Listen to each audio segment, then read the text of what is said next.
It was a Tuesday morning, the kind that hums with the quiet rhythm of routine. When the world I'd built over a decade shattered in an instant, I stood in the warehouse, clipboard in hand, checking inventory for the quarterly audit. When the overhead speaker crackled to life, Elena Voss, report to the executive suite immediately. The voice belonged to Marcus Kane, the new operations director, a man whose name had been whispered in the halls like a storm cloud on the horizon. I froze, the pen in my hand trembling slightly. I'd been with Apex Logistics for 12 years, rising from a dock worker to logistics manager, a role I'd carved out through sweat, late nights, and a relentless drive to keep the company's heart beating. But something about that summons felt wrong sharp, like a blade hidden in silk. I walked through the warehouse, the hum of forklifts and the chatter of workers fading into a distant buzz. My boots echoed on the concrete floor, each step heavier than the last. The executive suite was a place I rarely visited, a glass fortress perched above the chaos of the loading docks. As I rode the elevator, my mind raced. Had I missed a shipment? Miscalculated a route? No, I'd triple-checked every detail for months. The numbers were flawless. So why did my gut twist, like I was walking into an ambush? When the doors slid open, Marcus was waiting, leaning against a sleek desk, his arms crossed, his face unreadable. He was young too. Young for the power he wielded. His tailored suit a stark contrast to the worn jeans and safety vest I'd lived in for years. "Elena," he said, his voice smooth but cold. "We're done here." I blinked, the words not quite landing. "Done?" I asked, my voice steady despite the pulse hammering in my throat. He didn't look at me, just gestured to a stack of papers. "Your position is terminated. Effective immediately. You've been careless, and we can't afford mistakes." Careless. The word hit like a slap. I'd spent years optimizing routes, negotiating fuel contracts, training new hires who now ran half the floor. I opened my mouth to protest, but he raised a hand, cutting me off. "Pack your things. Security will escort you out." I stood there, rooted to the spot, my mind replaying every late night, every crisis I'd solved, every driver who'd thanked me for getting them home to their families. And now, this stranger, this outsider who'd been here less than a month, was tossing me aside like a broken pallet. I didn't beg. I didn't shout. Instead, I nodded, my jaw tight, and said, "Understood."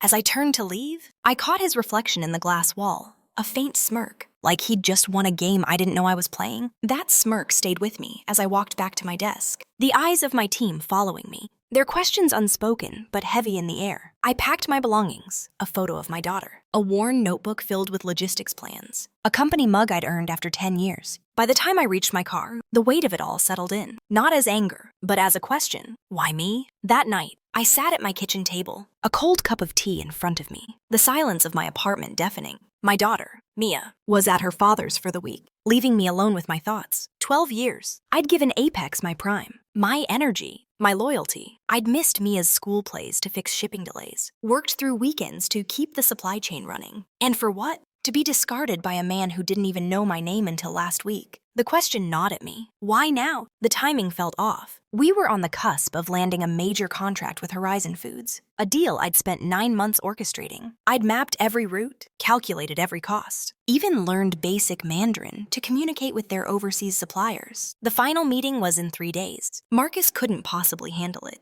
He didn't know the client's preferences, their quirks, the way their CEO liked to haggle over coffee. Had he even seen the contract? I pulled out my laptop, scrolling through old emails, searching for clues. That's when my phone buzzed. A number I didn't recognize. I hesitated, then answered. "Elena, it's Clara." My breath caught. Clara Ruiz, the former CFO, had retired 2 years ago, but she'd been my mentor, the one who'd pushed me to take on bigger roles. "I heard what happened," she said, her voice sharp with indignation. "What the hell is Marcus thinking?" "I don't know," I admitted. "He called me careless." "But Clara, you know me. I don't make mistakes like that." There was a pause, then her voice lowered. "Listen, Elena, I got a call from an old friend on the board. Marcus wasn't hired for his resume. He's connected to someone big, someone who wants Apex to pivot. Fast. They're pushing for automation, cutting human roles. You were in the way." My heart sank. "In the way? I built the logistics system. They're automating." "Exactly," she said. "You know too much. You're too good. They don't want a leader who questions their shiny new tech. They want someone who will nod and sign off." I leaned back, staring at the ceiling. "So Marcus fired me to clear the path." "Not just you," Clara said. "Check the employee records. You're not the first." After we hung up, I couldn't sleep.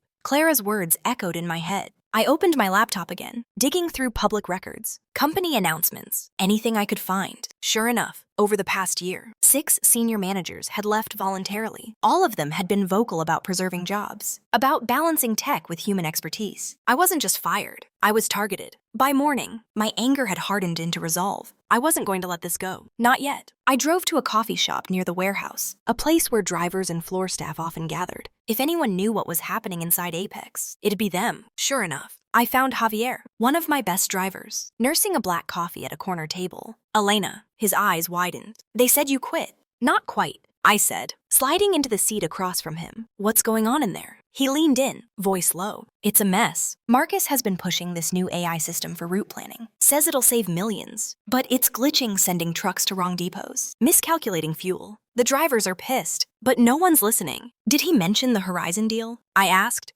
Javier snorted. He tried to lead a prep meeting yesterday. Bombed it. Didn't know the client's name. Kept misquoting the terms. The team's scrambling to cover for him. I nodded, my mind racing. Marcus didn't just fire me to clear a path he was out of his depth. The Horizon contract was worth $20 million annually. If it fell through, the board would have his head. And yet, he'd gambled on firing the one person who could seal it. Javier, I said, keep me posted. Anything you hear, anything strange. He gave me a knowing look. You're not done with this, are you? Not even close, I replied. As I left the coffee shop, my phone buzzed again. This time, it was a text from an unknown number. Meet me at the old loading dock, 8 p. Me? Come alone. My pulse quickened. I didn't know who it was, but something told me this was the next piece of the puzzle. The old loading dock was a relic, a rusted skeleton of Apex's early days, abandoned after the company expanded. At 8 p.m., the air was thick with the smell of oil and metal. I stood in the shadows, my car parked a block away, my nerves on edge. A figure emerged from the darkness.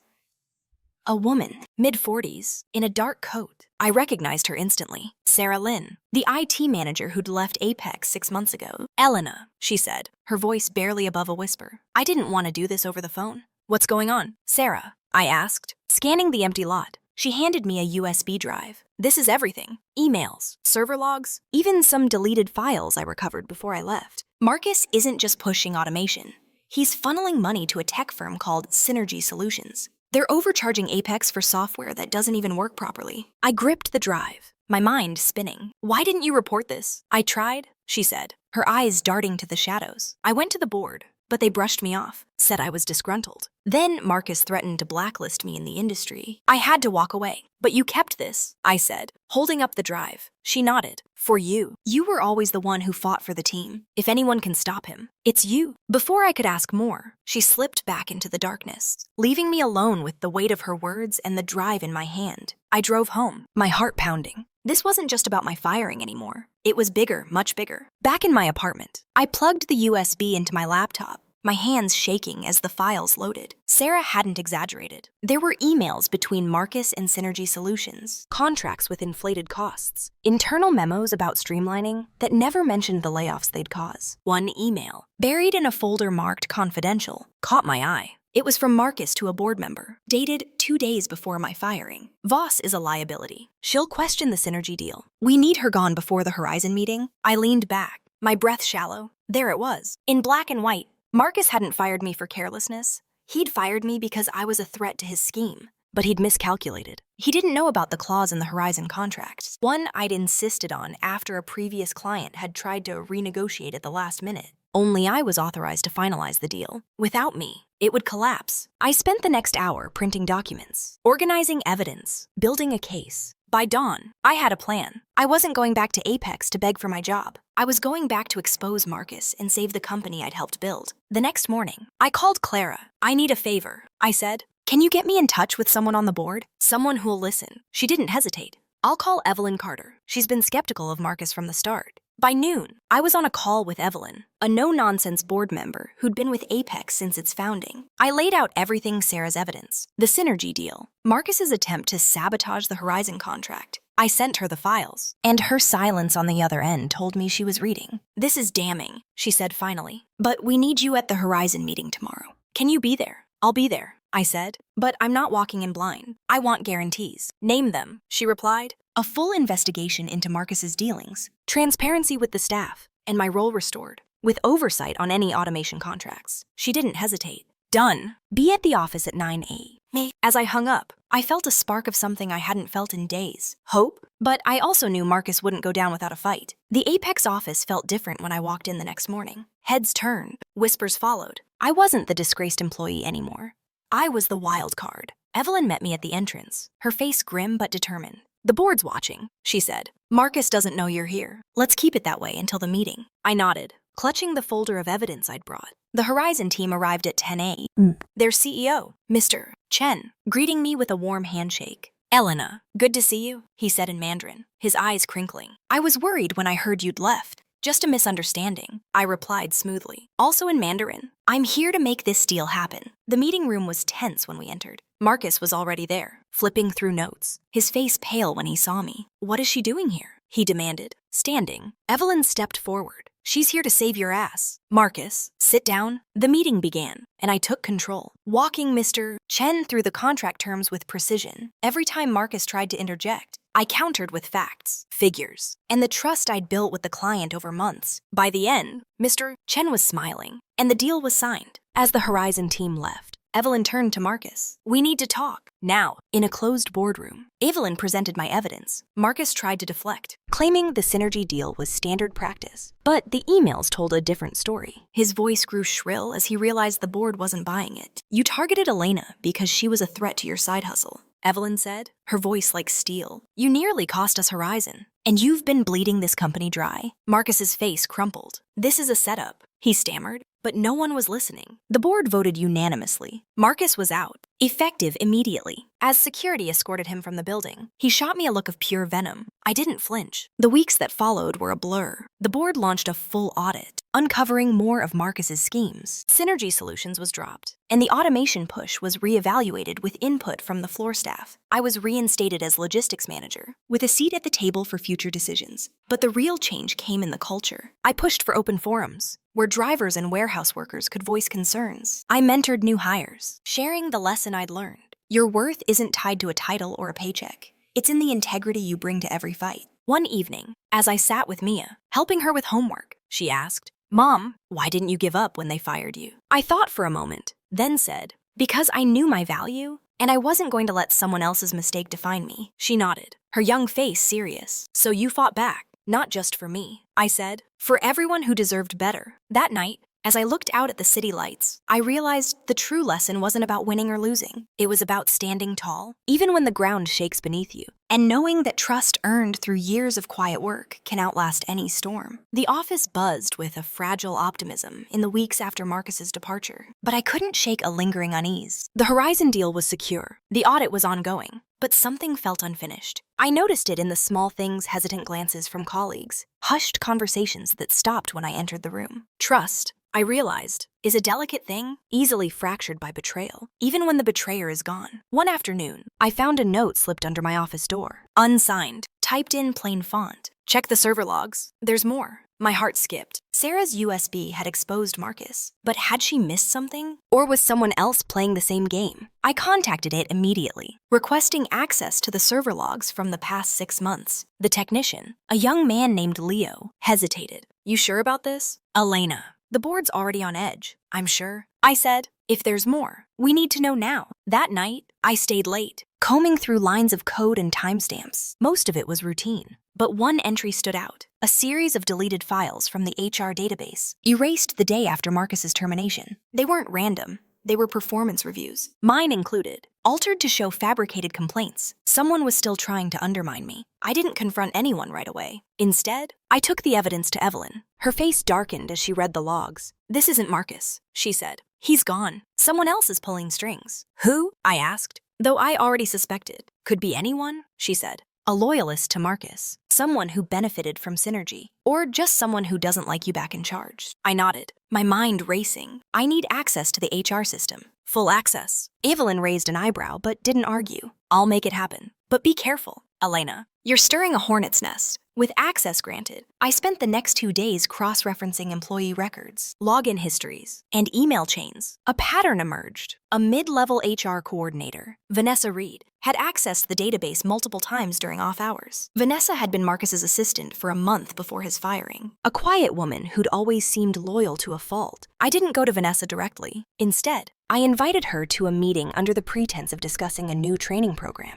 When she arrived, I closed the door and slid a printout of the server logs across the table. Care to explain? I asked, my voice calm but firm. Her eyes widened, then narrowed. I don't know what you're talking about. These logs say otherwise, I said. You altered my performance reviews. You deleted files. Why? She shifted in her seat, her composure cracking. You think you're untouchable now? Don't you? Coming back like some hero. Marcus was right. You're too controlling. You'll ruin this place. Her words stung, but I kept my gaze steady. Marcus was stealing from the company. If you're protecting him, you're complicit. She stood, her face flushed. I'm not protecting anyone. I'm just doing what's best for Apex. Then tell me who's behind this, I said, or the board gets these logs. She hesitated, then muttered, it wasn't my idea. Whose was it? I pressed. She didn't answer, just stormed out. But her silence told me enough. Someone higher up was involved. I reported Vanessa's actions to Evelyn, who escalated it to the board. They suspended her pending investigation, but I knew she was a pawn. The real question was who was moving her. I went back to Sarah's USB, digging deeper into the Synergy emails. One name kept appearing, Richard Holt, a board member who'd been unusually quiet during Marcus's ousting. I called Clara again. What do you know about Holt? She sighed.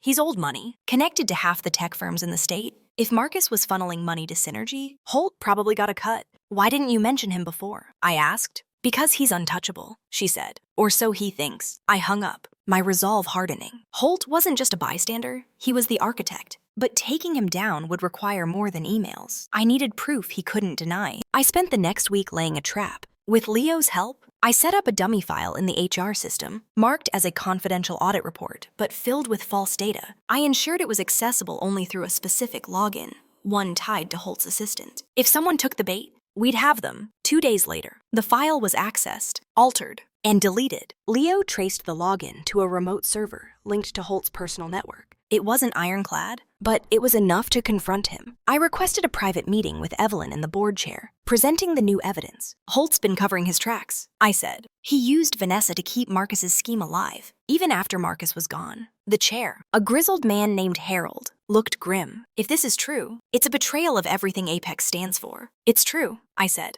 and I can prove it. The board called an emergency meeting. Holt was there, his face a mask of calm arrogance. I presented the evidence, Sarah's emails, the server logs, the dummy file. His expression didn't change, but his hands tightened on the table. This is circumstantial, he said. You're grasping at straws, Ms. Voss. Then explain the login from your network. I countered, or the 500 zeros in transfer to Synergy, approved by you, for software we never received. The room went silent. Harold turned to Holt. Richard, do you have anything to say? Holt stood, his voice icy. This company was dying before I stepped in. I made tough calls to save it. You'll regret this. He walked out. But the board didn't let it end there. They voted to remove him, effective immediately, and launched a forensic audit of his financial dealings. Holt's departure sent shockwaves through Apex. The audit uncovered millions in misdirected funds, tied not just to Synergy, but to a network of shell companies. The board issued a public statement, admitting the oversight and committing to transparency. Employees were stunned,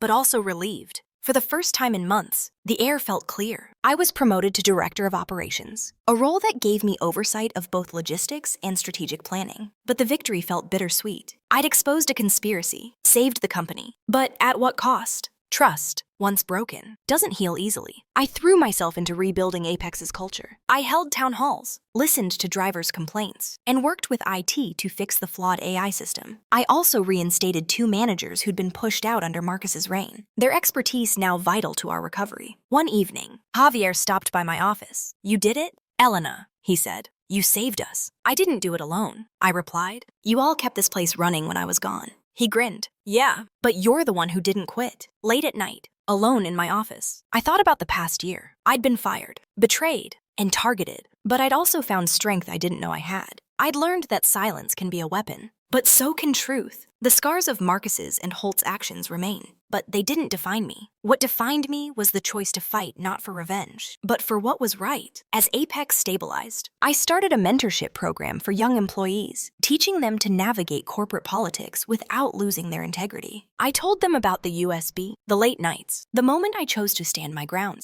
You'll face battles, I said, but you decide who you become in them. Mia overheard me one day and asked, is that why you kept going? To show me. I smiled. Partly, but mostly to show myself. Just when I thought the storm had passed, a new challenge emerged. a rival company, Triton Logistics, began poaching our clients, offering lower rates we couldn't match. Whispers spread that they had insider knowledge of our contracts. Knowledge only someone from Apex could have provided. I suspected Holt's network wasn't done with us. I called Sarah again, asking if she'd heard anything. Check Triton's board, she said. One of Holt's old partners is a director. I tasked Leo with digging into Triton's digital footprint. He found encrypted emails between Holt's former assistant and a Triton executive, hinting at shared data. It wasn't enough for legal action, but it was enough to act. I met with Evelyn and proposed a bold move: undercut Triton's rates temporarily, using our cash reserves to secure client loyalty. It's risky, I said, but if we don't fight now, we'll lose everything. She agreed, and we moved fast, locking in contracts before Triton could react. Triton's poaching slowed, but they didn't stop. I knew we needed a bigger play. I reached out to Mr. Chen at Horizon, proposing an expanded partnership that would make Apex their exclusive logistics provider. He was hesitant, citing Triton's aggressive offers. Trust is worth more than a discount. I told him in Mandarin, "We've never let you down." He smiled. "You're right, Elena. Let's talk terms." The Horizon expansion was a game changer. It gave Apex the leverage to stabilize rates and fend off Triton. The board praised my strategy, but I knew the real credit belonged to the team drivers, warehouse staff, even Leo, who'd worked overtime to secure our systems. I held a company-wide meeting, thanking everyone. "This isn't my win," I said. "It's ours." By spring, Apex was thriving again. The audit was complete. Holt's network was dismantled, and Triton had backed off. I walked through the warehouse, hearing the familiar hum of forklifts, seeing smiles on faces that had been tense for months. But I didn't relax. I kept my notebook, logging every decision, every meeting. Trust, I'd learned, is fragile, and vigilance is its guardian. At home, Mia noticed the change in me. "You're different now," she said one night. "Stronger, but tired." She was right. The fight had taken a toll: sleepless nights, missed dinners, the constant weight of responsibility. But it had also taught me something. Strength isn't about never feeling weak. It's about pushing through anyway. One day, I received an anonymous email. "You won, but watch your back. The game never ends." It wasn't signed, but I knew it was from someone tied to Holt. I forwarded it to Evelyn, who promised to keep security tight. I wasn't afraid. I'd faced worse and come out standing. But I made a promise to myself: no more silence. If the game never ends, I'd play it my way openly, honestly, fiercely. I started speaking at industry conferences, sharing Apex's story, not the glossy version, but the raw truth. I talked about betrayal, resilience, and the power of standing up. Don't wait for permission. I told audiences, your value is yours to claim. Fight for it. The response was overwhelming. Emails poured in from workers who'd faced similar battles, thanking me for giving them courage. Back at Apex, I implemented new policies: anonymous reporting, regular audits, and a zero-tolerance stance on corporate sabotage. The culture shifted. People spoke up, knowing they'd be heard. The warehouse wasn't just a workplace anymore, it was a community. I looked at my team and saw what we'd built: not just a company, but a place where trust could grow again. One quiet evening, as I stood by the warehouse doors, watching trucks roll out under a fading sunset, I thought about the journey. I'd been fired, betrayed, and pushed to the edge, but I'd never broken. The real victory wasn't the deals I'd saved or the titles I'd earned. It was the knowledge that I'd fought for what mattered: my team, my daughter, myself. The lesson was simple but profound. Your worth is not what others say it is. It's what you prove through your actions, your choices, your refusal to bow. And when the world tries to silence you, speak louder, fight harder, trust yourself. Because in the end, that's the only currency that lasts.